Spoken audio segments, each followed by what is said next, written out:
Hi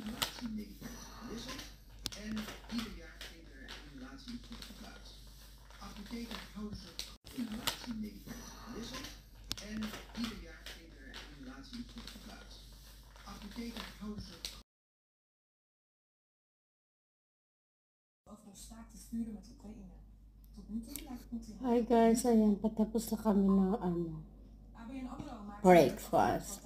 So, nagchika-chika lang kami. Mga marites din kami kapag kaming dalawa nagmamarites. Kapag, habang nagpe-breakfast. Ayan guys, papakita ko pala sa inyo mamaya guys, yung mga nakuha ko dun sa attic. Inilabas ko na doon sa namin sa guard, sa likuran. Doon ko itinambak lahat, kaya may papakita ko sa inyo guys. Ang dami, my god. So itatapon namin yan mamaya sa talagang sa mga dito yung tapon ng tapo siya. Hindi basta-basta lang itatapon lang sa tabi-tabi dyan. So medyo papakita ko rin sa inyo guys yung yung attic na malinis na siya. Malinis na, hindi na masyadong medyo marami na siyang nabawas. So nakapag makakalakad ka na ng maayos ba. Tapos isusunod na namin yung sa kasi guys, yung mga gilid nun may mga dingding. So yung dingding na yun pwedeng tanggalin. May mga nakatambak pa dun guys. So yun ang susunod namin today.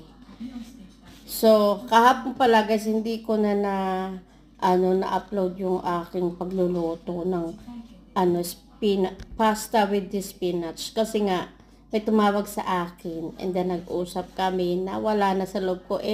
Nag-i-start na akong habang nagchichika kami, nagluluto, nag-i-start na maghiwa, so nawala na sa loob ko na mag-video guys. So sorry, hindi ko napakita yung